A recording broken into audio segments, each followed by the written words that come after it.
Greetings. Hello, Internet. Welcome to Sunday service with me, Sabrina Scott, and Sekhmet saying hello. It always weirds me out that YouTube flips it. I'm still not used to it. So hello, welcome to Sunday service. Today I'm going to be talking about a bunch of things, but I also want to try to have this also on Instagram. So let me just see if I can do that.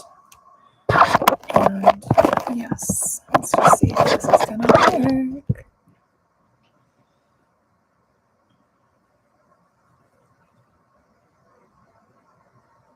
Okay, cool. Now I'm also live on Instagram. So hello, Instagram. Hello, YouTube. So since no one is here yet, I'm just going to kind of babble a little bit, as was kind of my original plan on what I wanted to talk about today. And then whoever shows up in the chat on whichever of my screens, I'll just kind of chit chat and we'll see how it goes. Hi, Bex Tarot over on Instagram. I'm also streaming this on YouTube. So this is my first time streaming in both places. So I'm really curious how this is going to go. So hello everyone on Instagram. Hello everyone on YouTube. Doing this both at the same time. So today we're doing Sunday service, and I feel called to talk about this time of the year, this interesting moment between Christmas and New Year's, and how it is this kind of luminous, liminal, interesting time of year where it's kind of this time without time and anything can kind of happen. And it's a great time for manifestation, for connecting with who we've been, who we want to be, all of that fun stuff. So that's kind of what I wanted to get into today, as well as just thinking through family stuff. I think that probably has come up for a lot of people during this time over the Christmas holidays and whatever other winter holidays y'all celebrate. Because at this time, we are in touch with family, most of us, for better, for worse. And I think how we do during the winter holidays, whether we are mentally grounded, whether we are super activated and triggered, that is going to reveal a lot to us about where we are at in our healing journey and our healing process, right? If we're super activated and triggered during the holidays, chances are you probably have a bunch of wounds that you still need to work through and still need to heal. And again, there's no shame in that. We've all been there. Many of us are probably still there, depending on where you're at in your journey. But what I love about this time is it does reveal where your wounds happen to be. And what a gift and a blessing that is, because it gives us this opportunity to kind of laser focus in on what work we have left to do. And why not take notes? Why not use this time as, I was going to say, a kind of battleground of the self, which sounds a little bit more intense than I kind of mean it, but it is this lovely time to really reflect on where are we and where are we going.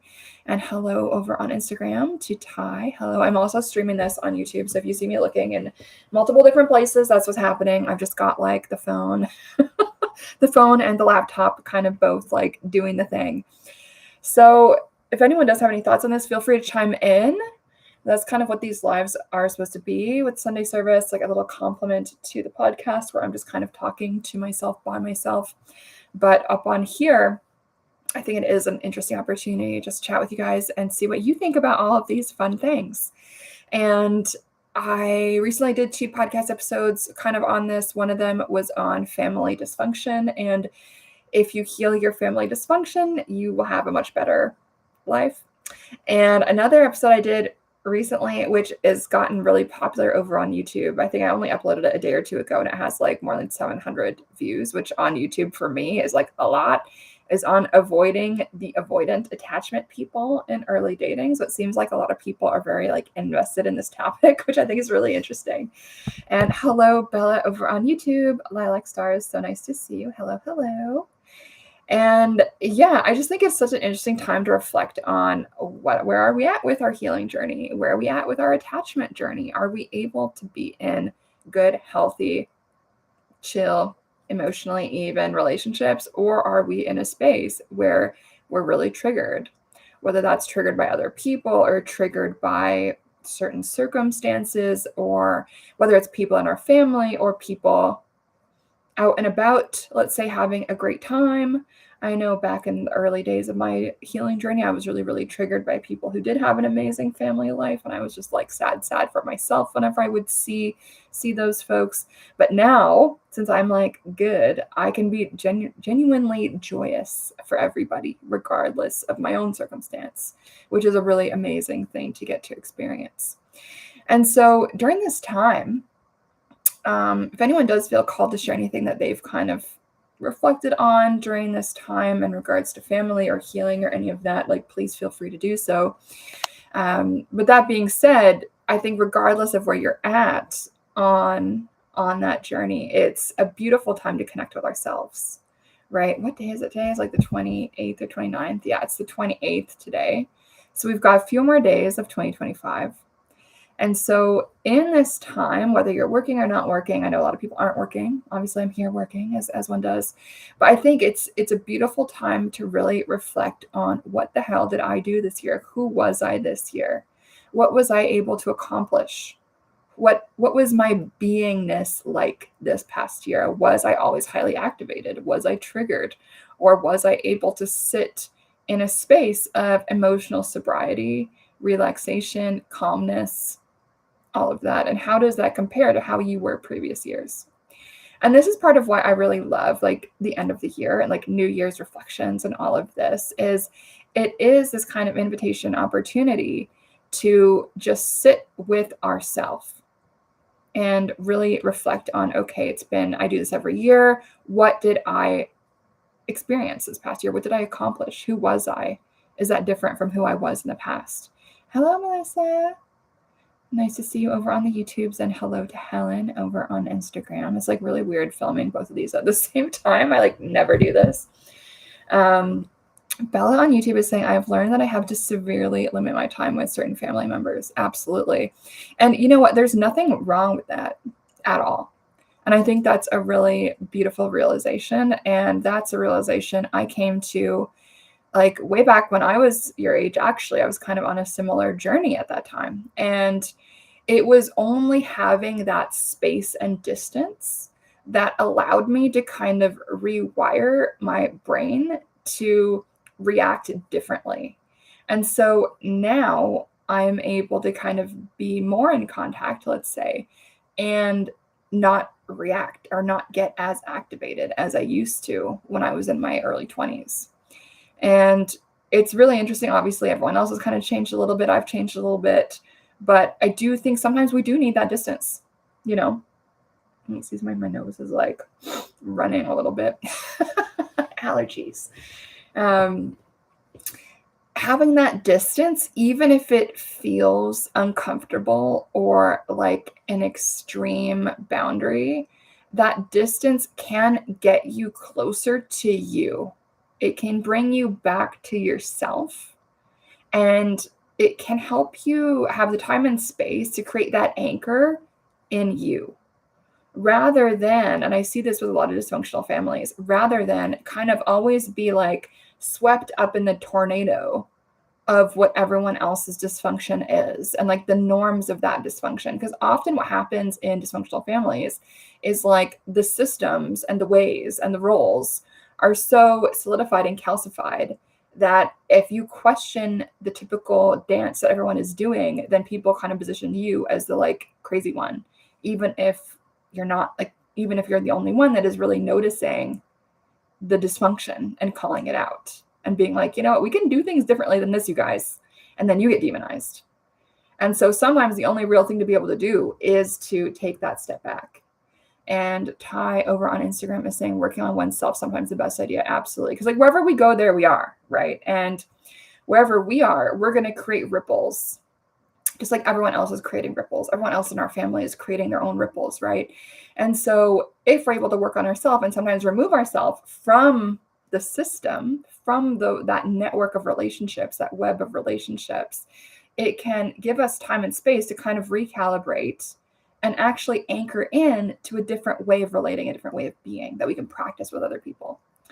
And so over on YouTube, Melissa is saying the guilt that some try to impose after delimiting boundaries is wild.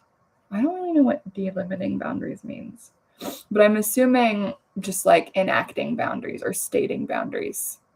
Absolutely. And so I see this happen often in like dysfunctional systems, whether those are families or friendships or romantic relationships, whatever it happens to be, because these patterns can happen kind of anywhere, right? And so a lot of people have this expectation that there should be no boundaries in relationships. And people get like offended sometimes when you will say, Melissa's stating, yes, my brain is stuck on French today. No problem. No problem at all. But it is interesting, right? And so what I think is often the best is if everyone can operate from a space of personal sovereignty rather than, the space where it's assumed that everyone is going to betray their own boundaries for the group. So one person is betraying their own boundaries, and so then they expect everyone else to do the same thing. And it creates this like weird like domino effect of no one having boundaries and everyone being entitled to what they want from other people, rather than just taking a yes as a yes and a no as a no and like everything is cool. And so I feel like when people guilt trip on if you're enacting a boundary, it's, to me, that shows that that person likely is also in a space with themselves where they self-abandon and expect you to also self-abandon. And that's not good. Because when we are self-abandoning in our relationships, like that means we're not really being authentic. And that person, whoever we're in connection with, is not getting the best side of us because it's a side of us that is in some way lying, because that is what people pleasing is. And that is what, let's say, betraying your own boundaries and limitations is, right? There's like a lack of self-respect sometimes when we do that, even if we think we're trying to be selfless and help other people or whatever it happens to be. So it's super interesting. And I think life does get better when we do learn to do this, to have our boundaries. And I just wanted to talk about boundaries for just a second, because I do think it is something that a lot of people get confused about. Not anyone here, obviously, but just for the record. Sometimes people think that like a boundary means you have to do this because that's what I want you to do. That is like not what a boundary is. A boundary is, oh, hold on. Bella is saying, can you do a podcast episode on each of the attachment styles? I feel like it would help a lot of people. Yeah, absolutely. Yeah, I should do that. Especially since the one on avoidant attachment seemed to be super popular, which surprised me. But I'm glad, because I think people do need to hear this, because it's really basic, but it's important. So just as an example of boundaries, right?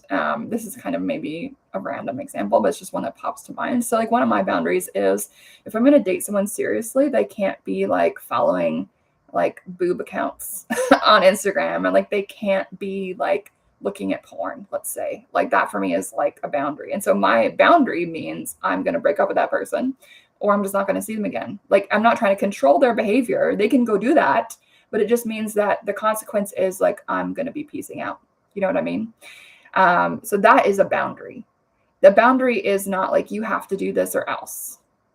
The boundary is, well, you're doing ABC, so I'm going to remove myself. Or that doesn't work for me, so I'm going to peace out. And so a boundary is about what we do in response to what someone else is either doing or not doing. And we can communicate what works for us and what doesn't. And people can then choose of their own volition to work with us and change their behavior in order to stay in relationship with us, or they can choose not to. It's a free country. People can do what they want, ultimately. Melissa is saying, I just listened to your pod on avoidance. It's super interesting. You're right. It's rampant in the dating scene at the moment. Yeah, it for sure is.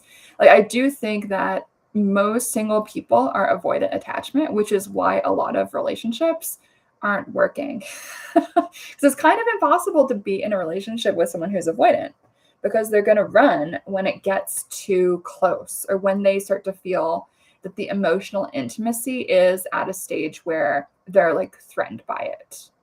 It's very interesting.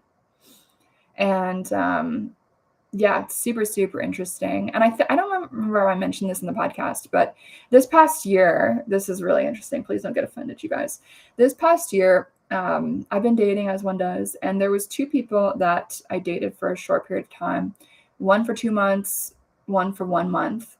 And both of these men ended up being avoidant and like bouncing when like shit was getting real, basically, like in a good way.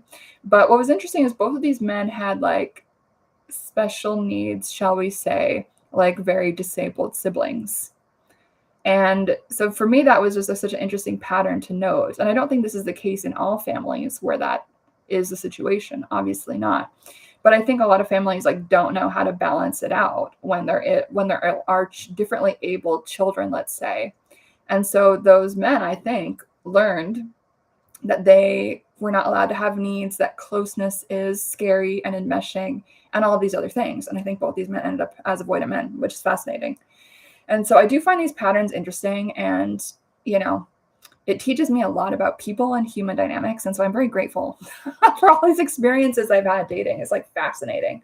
I feel like I've just learned so much about people and attachment styles and all of that. And so, yeah, these patterns are just really interesting. And I do think a lot of these issues they just go back to the family of origin. Even if it was like a loving, perfect family, oftentimes that's not actually true, or it's a little bit more complicated if you really get more into it.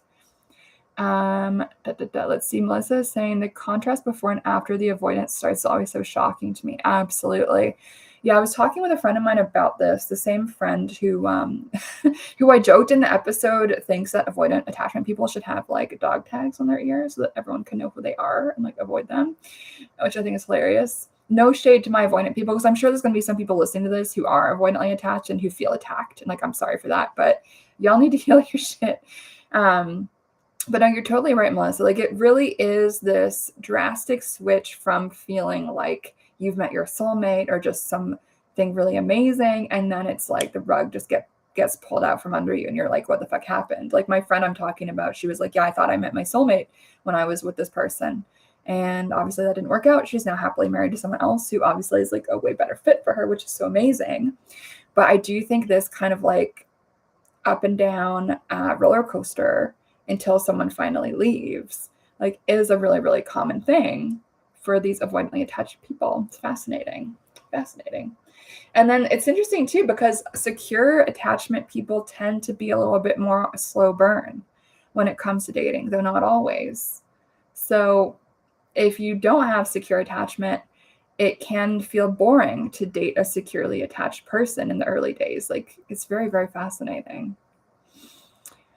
So yeah, it's very interesting. Bella's saying, I think it's important to note and remind people that they can eventually change their current attachment style to become secure attachment. Absolutely.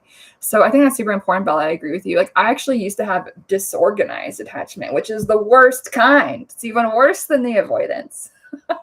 So disorganized is the only disorganized attachment. All the other ones are considered organized. And yeah, it's the worst one. It's the one that develops in cults and abusive relationships and dysfunctional families in like up and down type of circumstances. And in disorganized, it basically it's when your attachment figure is someone that you're afraid of, but it's also what you rely on for love. And so it creates this like really confused, kind of uncomfortable, horrible state within the mind and body of the person who has that. So if I can go from disorganized to secure, like, anyone can heal their avoidance, in my opinion. You just got to show up and do the work. And it's hard to do, but it's possible. It's absolutely possible. And I'm going to click goodbye on Instagram, and then just do the rest of this over on YouTube, because I don't want to keep looking in two places at once. So goodbye, Instagram. Go on YouTube if you want to watch the rest of this. Bye. Okay, but I'm going to stay here on YouTube. Okay. Just click share so it doesn't die. And now I'm going to be back with y'all. Okay. So I wonder how many avoidants are actually aware that they are avoidant. You know, I don't know. It's a good question. And one person that I had a breakup with that, I don't want to get too in the weeds, but when we kind of were leading up to the breakup, like, he actually had a meltdown, and when I kind of called him out on his stuff, I was kind of just like, hey, I think you're making a certain part of the relationship like just a way to avoid emotional intimacy and getting close to anyone. And I think you're making it about this other thing, but it's not actually about that. It's actually about that you're afraid of getting close to someone. And he like started bawling and was like, I've never been happy. I suck at relationships. I'm going to die alone, blah, blah, blah. He like went on this whole thing and like, you know, he had a meltdown. And so I think they kind of do know. And I think it says a lot that he was like comfortable enough with me to kind of just like let all of that hang out there. But yeah, he seemed like he was aware of the pattern and then kept kind of trying to change it, but like didn't know how. It's like the fear was so ingrained and so strong that it's like he couldn't like jump over the mountain, if you know what I mean. And so I think like he was decently aware, probably not as aware as he could have been, but aware enough to, you know, have that outburst, I think. Because I do think it's true, right? And I think that's why it's important to talk about this. Like we can demonize the avoidant attachment people because they're kind of like brutal to be in a relationship with, because as soon as you think it's starting to begin, then it explodes into hell, which sucks ass, obviously. So that fucking sucks. And I don't want to demonize them as annoying as they are. Because they are also in a lot of pain. Like they are also, they know that they're not happy with how they relate. They know that they can be in a deeper situation with people. They just don't know how to. Like I remember one of our last conversations, like pre-breakup, like I was trying to kind of get like emotionally, like go to some deep depths, I can't say that word, depths of emotion. And he was like, yeah, I was with someone for 3 years and we never talked about emotions. And so I've talked to you more about emotions in 2 months than I talked about in that relationship for 3 years. And I was just like, whoa, okay, that's crazy to me, but all right. And so I think like they only are able to stay in relationships that are very like superficial, like emotionally superficial, like does not talk about anything deep. And so then they don't actually allow anyone to truly know them. And when we take the risk of being known by somebody at a deep, authentic way, then we actually open the door to feeling fully accepted for who we are.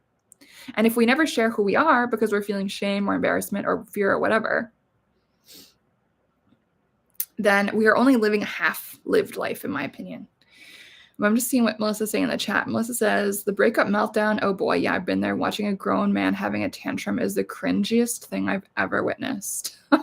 Yeah, it was a turnoff. I'm not going to lie. Absolutely no awareness in the person whatsoever. And of course, I was a source of their avoidance. Mm-hmm. Yeah, it's interesting, right? And yeah, it's interesting. And to just kind of explain that situation a little bit more, like this like as you guys know, because like I do coach about dating and stuff like that. I don't do like 50-50 when I'm dating. It's just not a thing that works for me. I'm just not vibing. And so this person was used to doing 50-50 with all the women he had ever dated, except for me, haha. And so he was doing his best. He was doing good. But then I think the stinginess started to kind of like creep in and it became like a bit of a conflict. And so I basically was like, I think it's not actually about money, this conflict. I think this conflict is actually about you're afraid to really invest emotionally in somebody. And so that a fear of financial investment in somebody, it's also a form of emotional fear of investment. And so, yeah, he had a meltdown because I think he knew I was totally correct on that. So it's interesting, right? It's like my heart goes out to folks who are in that circumstance because their emotional life, I think, is very deep, but they don't allow anyone to meet them there. Like they don't share that. And like that sucks. And on the opposite end of the spectrum, the anxious attachment people tend to like let it all hang out and like kind of overshare and trauma dump. And that's not good either. And I can understand how that's overwhelming for people to like be on the receiving end of, because like I personally also wouldn't like that. Like I like the kind of in between or talking about emotions, but it's not like it's a therapist type of experience. So it's honestly really interesting stuff. And that's why I'm not like mad that I haven't found my person yet, and I'm not married yet, and all of that stuff, because I get to have all these interesting experiences of dating and just meeting people and getting all these beautiful lessons of all these different ways that people interact with each other. And it's just fascinating. Melissa's saying it seems like a very lonely lifestyle. It's definitely not an easy fix. Yeah. So I think the avoidant people, like, they have this threshold, right? And every one of them is going to have a different threshold for like closeness, emotional closeness. And they do tend to run when, you know, it gets too close, and then they freak out. Because I think some of them, they feel a fear of losing themselves, a fear of enmeshment. And this one person I'm talking about that I've just used as an example of the avoidant meltdown, like, I know his sibling required a lot of care. And one of the things he said to me in the breakup was, I don't want to have to take care of anybody. And I was just like, okay, weird. And when I told that to all my friends, they were like, what a loser. I can't believe someone would say that. Because being in a relationship, that's the point. You do care for each other. Sometimes it's going to be more lopsided. Sometimes it's going to be more even on how we're caring for each other. So it's pretty interesting. It's like there's this fear, I think, that they have of being relied on, being depended on, a fear of engulfment or enmeshment or anything like that. I think there's a lot going on. It's fascinating. And I agree, Melissa, that I think avoidant people do have a very lonely life experience because they don't really let anyone into their heart, which seems very unfortunate, because that's the only way that we can really be seen, is if we allow ourselves to be seen, if we are vulnerable emotionally, if we do take the risk of sharing who we are authentically. Yeah. Bella says, would you say that dysfunctional attachment style is a weird combo of anxious and avoidant? The disorganized? Yeah, I would say so. Yeah, I would say so. And so the best book I've read about this is actually called Terror, Love, and Brainwashing by Alexandra Stein or Steen. I don't know how to say her last name. But she specifically is talking about cult psychology. But in my mind, it's like excellent. And so for anyone who did grow up with like a dysfunctional family and has developmental trauma, which is like childhood trauma type of stuff, in your early attachment system, like, excellent book to read. And that type of attachment is like the worst one for sure. Like, it sucked. And so actually I was fucking crazy when I was a teenager because I had that. And so my first long relationship, I was like, I don't even know, 17 to 23. And the guy I dated, I would say, was a securely attached person. Like, his family was awesome. And dating him, actually, I don't know how the fuck he put up with my crazy ass, but dating him really helped heal me a lot because he was so stable, so like secure, so just like even. Like, whatever meltdown I was having, he was just like even keel, chill. And so, yeah, that was very healing for me. So it's like, also, who do we choose to date is going to either activate us or it's going to help us heal. So that's another thing to think about. And we can do this healing in friendships as well. It doesn't have to just be dating.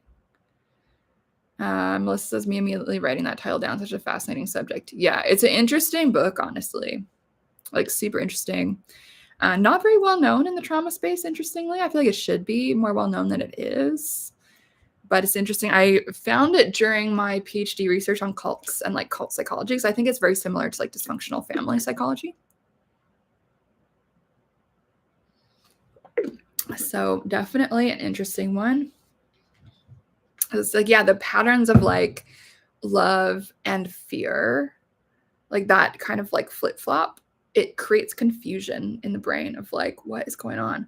Which is why whenever I'm coaching people on like relationships or whatever, it's like, we don't care about like how good it can be necessarily. We care like, is it consistent?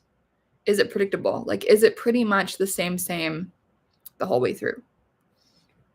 And that is going to be a more healthy situation. Like, if someone's responses and behavior is pretty predictable, because if it's not predictable, you're going to always be kind of like freaked out or in this kind of activated, anxious, like fearful type of space, but you're afraid, but you're also wanting to attach. And that's kind of where that confusion comes in. psychologically, and then also the body gets like stressed out and activated, right? So that's a really stressful space for the body to be in, to be like afraid of somebody. Like, will they leave me? Will they do this? Will they do that? Will they be mad today? Will they cause a tantrum? But you also want the love. So it's like this confusing thing. And a lot of families are like that, like more so than people would think, which I think is why we have so many unhealthily attached people. It's actually like not that easy to have like a securely attached family. Sorry, there's like a squirrel outside my window doing like somersaults from tree to tree. And like, yeah, the squirrel just did a really epic like jump from one to the other. It's pretty intense. But yeah, I think it's interesting stuff, and I think it's important to heal, you know. And I do think, as Bella, you said earlier, like all this stuff like is not the end of the world death sentence. Like we can all change this stuff if we want to. And we can also get ourselves into situations where we do develop this disorganized attachment. That's another really interesting thing to consider. So if we didn't start out with that, if let's say we did come from a secure family, let's say you join a cult in your 20s or 30s or even whatever later, and the cult is like very hot, cold, up and down, like very loving, but also very like scary, like then you can actually develop the disorganized attachment. So it doesn't just go one way. It's not all about, you know, being fucked up and then like healing. We can also go from the other direction. We can start with a stable family and then we can end up fucked up. Like, so we have to be like aware of the relationships that we're getting into and why are we getting into them. And I think it's tough, right? Because it is assumed that people end up in cults, let's say, because they had a fucked up family, but that's actually demonstrated to not necessarily be true. A lot of very normal, securely attached, healthy people do end up in cults, and then they do end up having their mind kind of warped by that. So it really can go in either direction.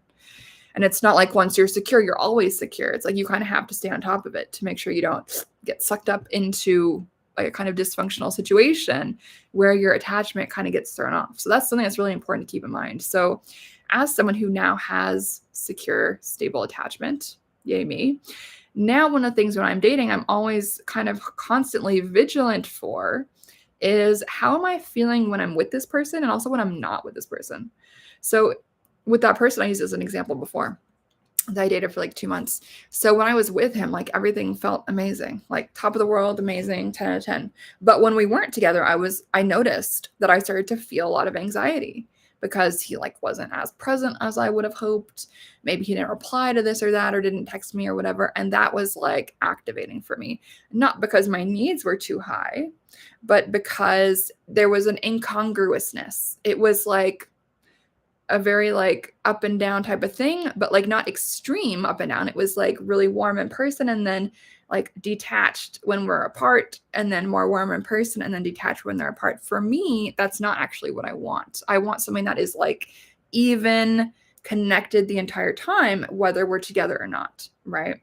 And so if you do notice yourself becoming more anxious and you're usually secure, that's a sign like, oh, maybe this person is avoidant and they're pulling away, because they always will pull away after closeness. That is kind of how you know what is going on.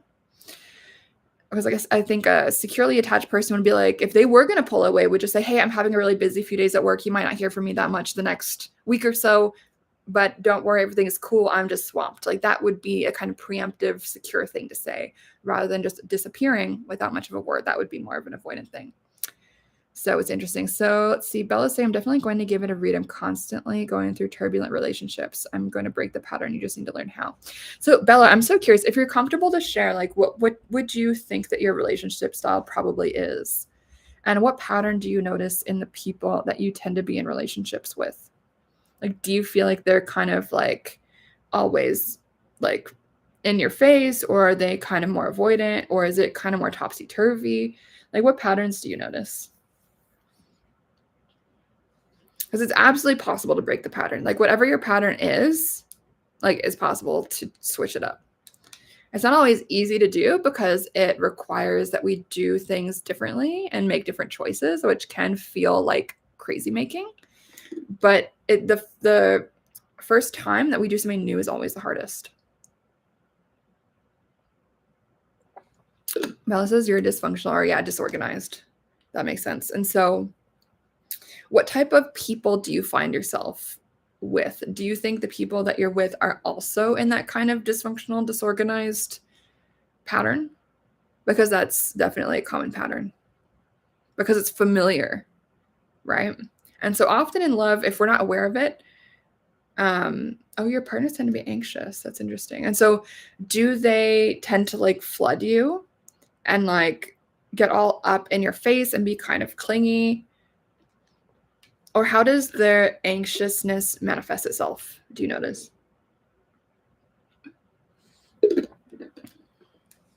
So another thing, as Belle's writing that, another thing to kind of keep in mind is unless we are doing this with awareness and like intentional consciousness, usually we end up in relationships that in some way are familiar to what we grew up with. Because that was our model, our blueprint for what love looks like. And so whether it's healthy, unhealthy, we're usually just going to gravitate to something that is familiar to us, even if it's bad for us, or even if intentionally we are trying to stop. Let's see. Melissa says, just me being secure and single for years. Not so surprising, though. You know what, Melissa? I'm glad that you mentioned that, because since I healed my shit, I've also been single for years. Because when we're anxious or avoid, I would say when we're anxious, it's a lot easier to get into a relationship. Actually, when I was anxious, I was in a lot more relationships than I am now, which is interesting. And that's actually made me look at relationships a lot differently too. So just because someone is in a relationship doesn't mean it's a healthy relationship, doesn't mean it's a relationship that we should want or be envious of at all. And so when we are securely attached and that's our thing, we're actually turned off by most people because we're like, oh, that person's kind of clingy. That person is like a little bit distant. And so finding that happy mid-ground is actually kind of hard to do. And so Melissa's saying, when you become secure, you notice how much of a unicorn you really are. Totally. Yeah, it's so true. It's so true. And let's see, Bella is saying, yes, clingy and wanting all my attention. Yeah. Yeah. And so, Bella, how does that make you feel? Does that make you feel like you need to run away? Or do you kind of like love that feeling of being needed?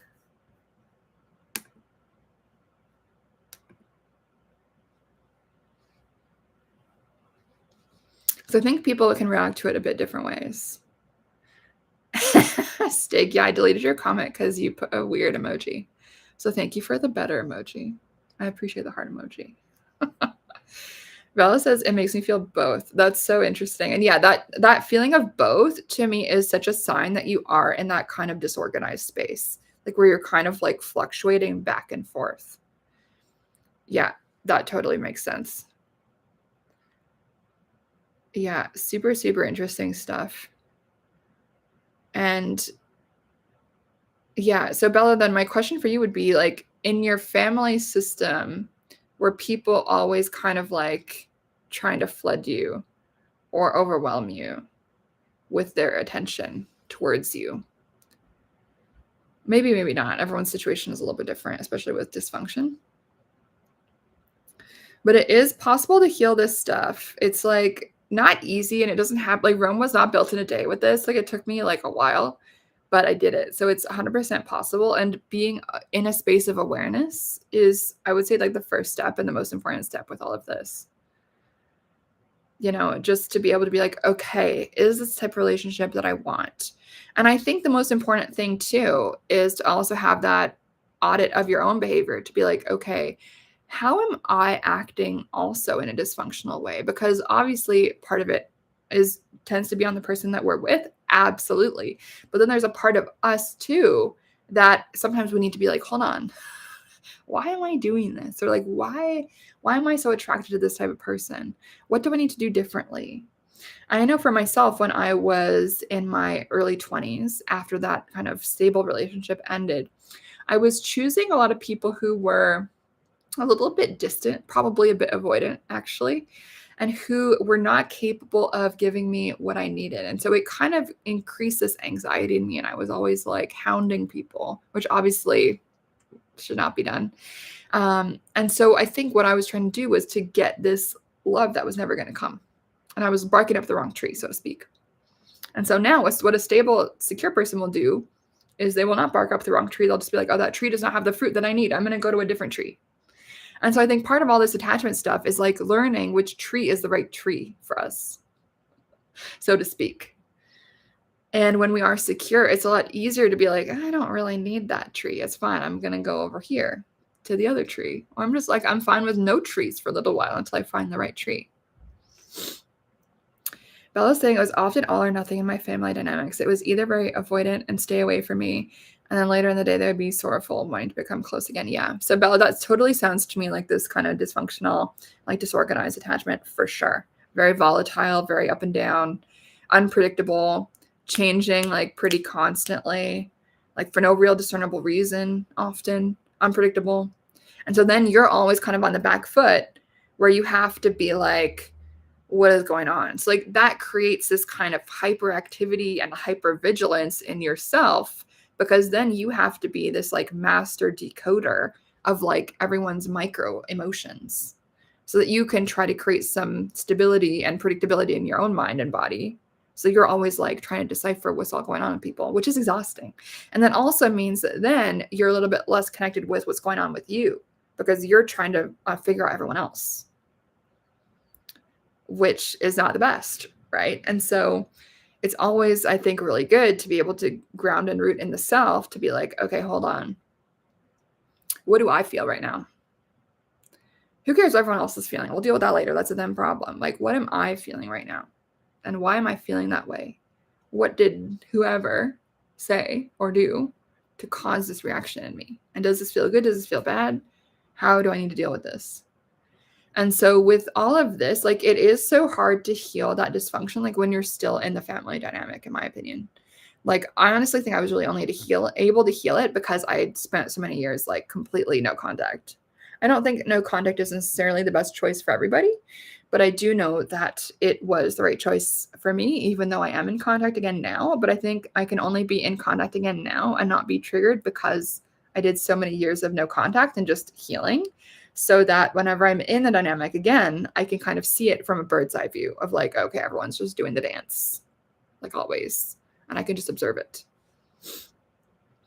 And so that distance can be crucial. I know not everyone is able to do that or wants to do that, and that's totally cool. But having the awareness and being able to see like, okay, this is the pattern. This is the dance everyone is doing. This is the role that I'm being assigned in the dance. And speaking of roles in the family, there's a great book. What is it called? Emotionally Immature Parents. Excellent book. Talks about family roles. Highly recommend for anyone who is like dealing with that type of family stuff or just trying to understand like any weirdness in their family. It's a great book for that. And let's see, Melissa's saying trying to constantly maintain status quo blocks personal evolution. I'm convinced of it. I started growing and I let go trying to do that. Absolutely. Yeah, because the status quo in a lot of family systems is like it sucks. Like it's bullshit. Like it's a dysfunctional thing. Like it seems like it's functioning, but it's not really functional. It's like everyone is propping up this like fucked up family system where there's all these narratives that are unquestioned and there's a lot of silences and unspoken norms, and this is just how things are, and it gets carried down and passed down through the generations. Absolutely.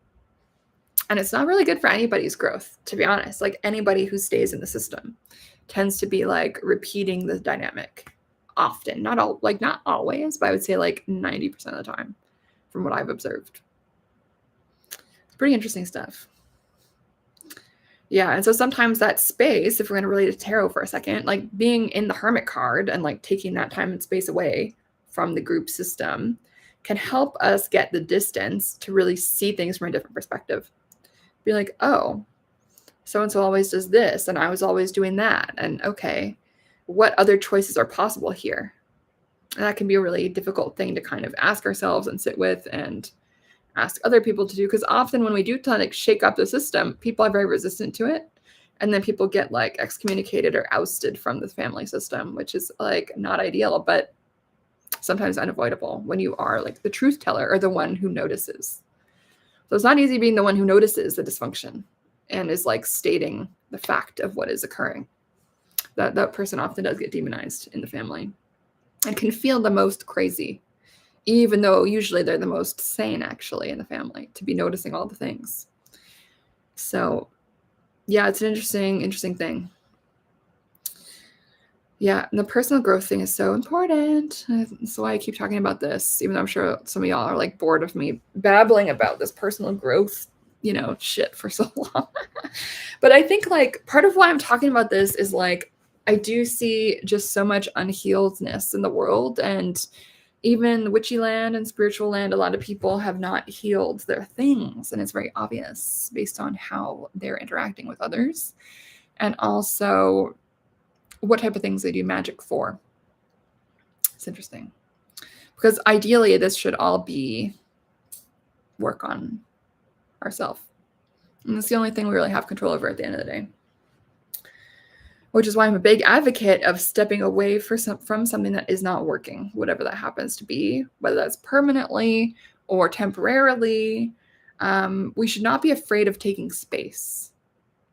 And also, if necessary, we need to be okay when other people want to take space from us too. And sometimes that's what's best for everybody. Especially with a breakup, breakups are tough, but I think no contact in breakups, at least for 2 months, is the best way to go, because then you get to kind of have that distance and see everything again from the bird's eye view of like, oh, okay, I was doing this. Maybe I shouldn't have done that. They were doing that. Here were all the warning signs. This is not going to work out. Okay, cool. Now I know. And so having that attitude towards things can be, I think, a really positive one. Like, what am I learning from this situation? What did I learn in this connection? Even if it was a very temporary connection. There's always something to learn about what you like in a partner, what you don't like in a partner, what you like in a friend, what you don't like in a friend. If it's in your family, you can learn what type of parent you want to be, what parent you don't want to be. Always something to learn. Bella's saying growth is important. It's boring and essentially insanity when you're saying stuck and stagnant. Absolutely. And I think a lot of people do stay stuck and stagnant forever. And they stay like in their weird dysfunction that they learned in childhood forever. Like I've met some people in their 50s, 60s, older, who are basically acting like little kids in how they're triggered, how their emotions completely rule their lives, how just their nonsensical triggers and wounds blind them to reality, and being able to see things from a more emotionally sober, like even keel, observational, analytic type of space. And so you don't want to end up like that. And I remember in my master's, I was friends with one of my masters who was a lovely woman in her 50s. And I remember I was having like a little dinner with her and someone else who was also, I think, similar age. And me and the other person were like laughing about something. And the original woman felt like we were ignoring her, what we weren't. We were just joking about something. And she was so triggered that she like left. And it was her own house. And like eventually she came back and we were just like, what just happened? And it was she talked to us about it afterwards, but like it was so clear that she was triggered because it was something that her parents had done to her. They would ignore her during a conversation for a few minutes or just a split second, or like if they would finish the joke and then whatever. And so she was reacting to her parental trauma in her 50s, even though me and this other woman were not her parents. And so she was so just triggered and she couldn't be in the present moment. And so I think I was like 25 at that time. And so for me, that was like a huge kind of light bulb moment of like, I need to heal this trauma shit, like for real, for real. Otherwise, I'm going to end up in my 50s still triggered by that. And I cannot have that trauma rule my reactions and fuck up my friendships in the present moment like this woman did. And so that was a massive like learning moment for me, that like I needed to attack the problem rather than, blaming other people for my triggers. And, was this woman able to heal? I hope so. She was a fantastic woman, but just like very caught up in like the parental drama and trauma still in her 50s. She was like a slave to it. And so for me, that was like, yeah, big like, ooh, like learning lesson light bulb moment of like, I cannot be like that in my 50s. I would, horrible. But a lot of people never do the work, which is too bad. Let's see, Bella saying, I appreciate you so much for talking about these topics. Thank you, Sabrina. Ah, little purple heart. No problem. Thank you. Thanks for being here and chatting with me about this and shooting the shit and sharing your own experience. because I think it is really important, you know. It's really important. And I think wherever we're at with this journey too is also going to influence, like, what type of magic do we do? Is our magic effective? Are we asking for the right things in our magic? Are we making the right goals for ourselves in the new year? Or are we just stuck still and like on the repeat loop of the same BS that we're always on? You know, and it's very interesting. I was talking with a friend earlier today, and I think one of her friends just got broken up with, and the person was like had a broken off engagement like multiple times or something with the person that they were with. And it's like, to me, that's just like, you know, same loop again and again and again and again. And this person, hopefully not, like, touch wood that this person was able to heal. This person, a friend of a friend, but like the same loop of like dating the exact same kind of person, having the exact same drama and dysfunction that caused it to end. Like, I'm sorry, but if someone broke off an engagement with me, I would just stop dating them rather than being in multiple broken engagements with the same person and then end up getting left on vacation. Horrible. And so I'm not saying this to like blame or shame anybody, but more just like, we are, all of us, in our repeat loops until we decide to not be. And until we take the steps to not be. And making different choices can be really hard.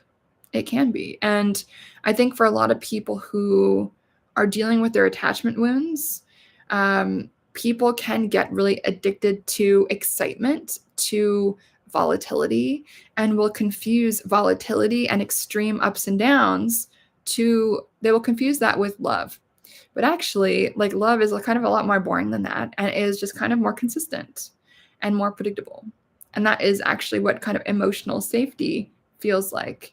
And so what I do see is sometimes when people do have these kind of wacky attachment styles that need to be healed, and then they meet someone secure, they kind of are bored and turned off because they're like, oh, this person just likes me. I don't have to perform or do anything or be anything. This is just nice, weird. And then they run, or like they break it off because there's no spark. And so I also see that happening, which is interesting. And thank you, Stig. I always appreciate the compliments. Yeah, I don't know. It's interesting stuff because I think like relationships are important. And I also think that who we choose as a romantic partner and whoever we marry is like the most important decision we make in life, I think, which is why I'm like taking my time on that. Yeah, especially working with so many people who get divorced. I see it in my coaching practice. I see it in my tarot practice. Like, I've seen a lot of relationships explode and die. And it's fascinating. It's fascinating. And I think a lot of people are in relationships that should not be. And it's interesting. It's a really, really important choice. I think people should put more importance on it, because that choice of who you're spending all your time with is going to influence how far you go in your career, your self-esteem, like your earning potential, all these other things. That's my opinion.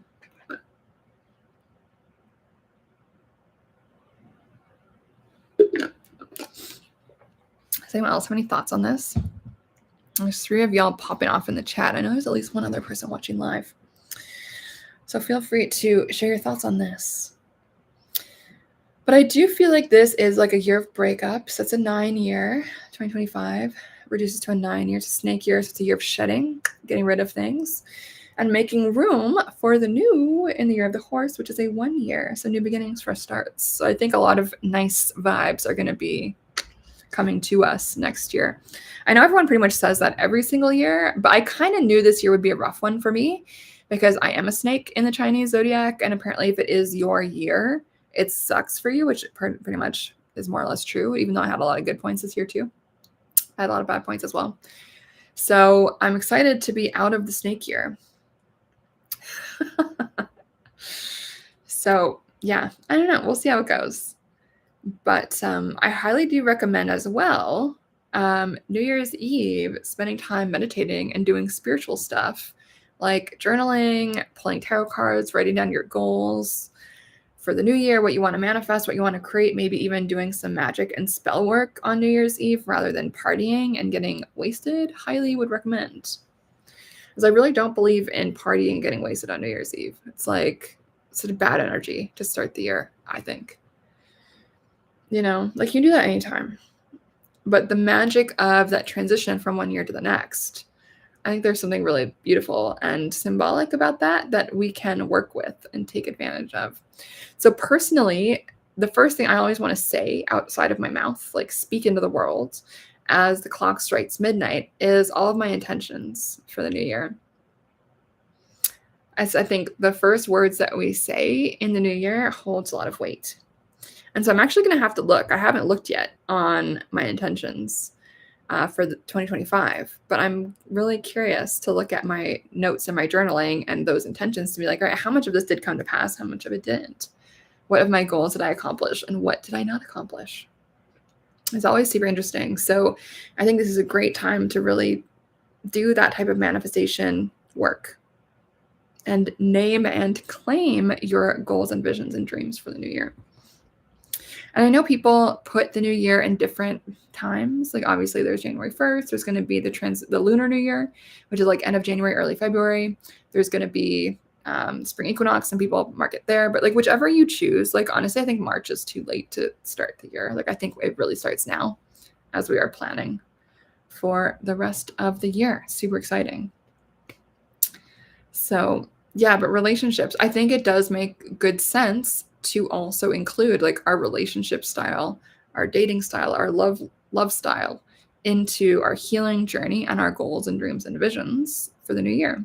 Whether that is letting go of relationships, letting go of certain styles of relating to other people, whether that is, attachment style kind of woundedness that needs to heal. It's important to have that be within our intentional growth cycle, I think. As it does impact so much. Like the thing that seems to stress people out the most is how are their relationships going? How is their love life going? Like the most distressed I've seen people be is in times of romantic turmoil. And then they will come to me for a tarot reading or something like that during their romantic turmoil.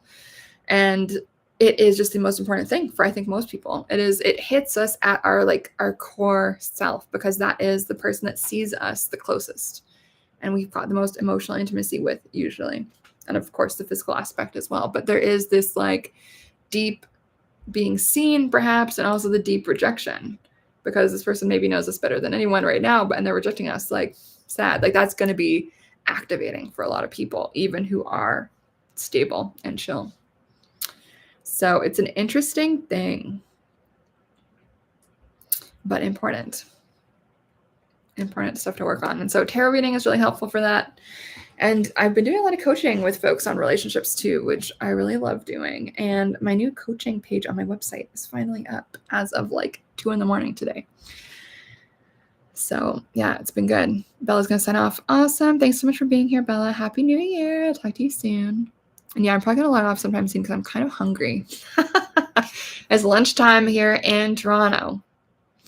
We'll probably chat a little bit more if anyone else has any comments or things that you guys want to talk through. Let me just check my phone. Is there anything interesting happening on my phone? Probably not. Nope. So yeah, I just think it's an important, potent time of the year energetically. And if we miss out on the new year energy, we are, I think, fucking up. Because it's such a beautiful energy to work with spiritually. Like absolutely, like, take the time for yourself, do whatever it is you need to do to create boundaries around that time for yourself. A very spiritually potent time. I know some astrologers may disagree with me on that, but I just think it's the best. Like so beautiful way to start the year. Like, and you get to decide, how do you want to start the year? What is the first thing you're going to speak into the world as the year turns? What's the first thing you're going to drink? What's the first thing you're going to eat? What's the first song you're going to listen to set the stage of the energy for your new year? Do you want it to be an upbeat, happy song? Or do you want it to be a sad song? Like, what is the energetic note that you're starting the new year on? Like, I think that's just such an important thing to decide with intention. Yeah, that's what I think. So I'm probably going to go eat lunch.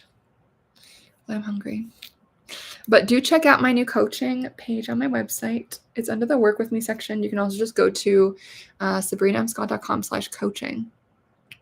And I'm really excited. I'm doing a lot of coaching lately, in addition to tarot readings, and sometimes blended vibes of both. So that's been really fun. All right, y'all. I guess I'll see you guys next Sunday, whatever day that is. I'll probably upload another podcast episode or two between now and the new year. But thank you so much for being here with me as I reestablished Sunday service as a thing, because I was sick for an entire month and then had a few events. So I just was not here. So happy to be here.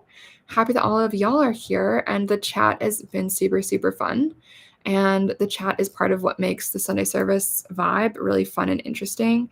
So thank you all for spending part of your weekend with me talking about interesting topics. And thank you for everyone who shared just something vulnerable and emotional and real about your own life and dating and circumstances and your attachment style and just your thoughts on all this stuff and families, because this is where the deep work happens, is being able to be vulnerable and real and authentic with ourselves and with other people. So thank you so much for being here. I'll catch you guys on the flip side.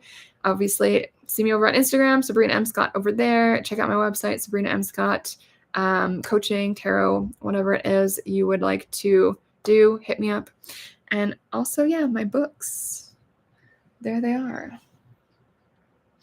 Check them out if you have not checked them out yet. On Amazon, you can grab them all over there. Just look up Sabrina Scott, Magic or Tarot, and it will probably pop up. All right, y'all, that's it from me for now, and I'll catch you guys later. Thank you so much for being here. If there's a topic you want me to talk about on Sunday service, please let me know in the comments. I love recommendations and suggestions. And that is all for now. Much love, guys. Bye.